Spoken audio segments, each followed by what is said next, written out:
네, 지난 수십 년 동안 서울 용산하면 미군 기지가 떠올랐죠. 하지만 오늘부로 미군 기지는 이제 용산보다는 평택 기지를 떠올려야 할 것 같습니다. 용산에 자리 잡았던 미 8군이 용산에서 평택으로 주둔 기지를 옮기는 신고식을 했습니다. 취재 기자 연결해 자세히 알아보겠습니다. 이선아 기자. 네, 이선아입니다. 네, 오늘 어떤 행사가 열린 겁니까? 네, 미 8군 사령부가 주둔지를 서울 용산에서 경기 평택으로 이전하고 새 청사 개관식을 열었습니다. 64년 용산 시대를 끝내는 상징적인 행사입니다. 미 8군 사령부는 육군 전력으로 주한미군 병력 대부분을 차지하기 때문에 주한미군의 상징이라고 할 수 있습니다. 행사 내용을 보면요, 월턴 워커 장군이라는 사람의 이 동상 제막과 내부 견학 순서 등이 있는데요. 이 워커 장군은 6.25 전쟁 때 미 8군 사령관으로서 인천 상륙작전과 낙동강 정투 등을 지휘한 인물입니다. 네, 앞서 이 4월에 이 워커 장군 동상 이전 행사를 시작으로 해서 이전 작업이 시작됐고요. 오늘 이 새로운 평택 기지에서 동상을 다시 제막하면서 평택 시대를 알리게 됐습니다. 네, 그럼 용산 기지 부지에는 미군이 전원 다 철수를 한 겁니까? 네, 그건 아닙니다. 한미연합사령부의 본부가 전시작전 통제권을 미국에서 돌려받을 때까지 용산에 남기로 얘기가 돼 있습니다. 한미연합군의 원활한 소통을 위해서입니다. 하지만 연합사본부 인력을 위한 숙소와 병원 등 부대시설까지 함께 남을 것으로 보이고, 또 연합사 위치가 부지의 중심부기 때문에 연합사도 결국에는 옮겨야 한다는 지적이 나옵니다. 용산 미군기지 부지는 역사적으로 살펴봤을 때도 13세기부터 고려를 침략한 몽골군, 또 그 이후에 왜군, 청나라군, 일본군까지 침략군이 계속 주둔하던 곳이었습니다.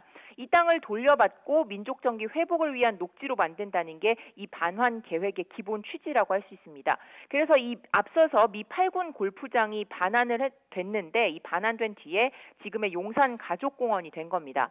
아울러 미군이 60년 넘게 주둔하던 곳인 만큼 병력이 빠져나간 뒤에 오염 문제도 큰 논란거리가 될 것으로 보입니다.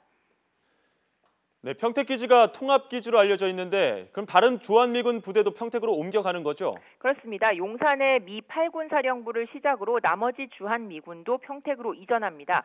주한미군 관계자는 올해 말까지 용산기지 이전을 모두 마무리하고 내년에 경기 북부의 2사단 이전까지 마칠 계획이라고 밝혔습니다. 여의도 면적의 5배에 이르는 1,500만 제곱미터 정도 됩니다. 이 평택 기지가요. 미군의 해외 단일 기지로는 세계 최대 규모입니다. 이 평택시에는 주한미군 공공기지도 있는데 이 기지까지 합치면 2,400만 제곱미터에 이릅니다. 주한미군과 가족, 군무원 등 4만 2천여 명이 거주하게 되고요. 건물은 500여 동이 들어서게 됩니다.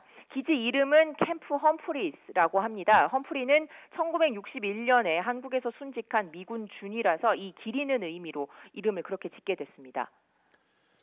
네, 이번 평택 기지 이전이 주한미군 전력에는 도움이 되는 겁니까? 네, 원래 기존 주한미군기지는 전국적으로 91개 구역으로 흩어져 있었습니다. 이를 평택 오산의 중부권과 대구, 외관, 김천의 남부권으로 이렇게 재배치를 한 겁니다.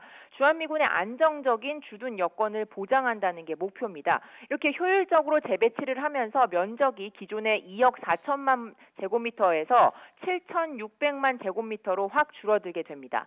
미군은 전력을 집중적으로 운영할 수 있기 때문에 전략적인 측면에서 효율성이 높아질 거라고 보고 있습니다.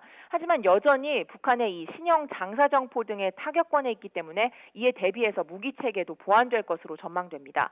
또 유사시 평택항과 오산 공군기지를 통한 신속한 미군 증원 전력 전개도 가능해질 것으로 보입니다.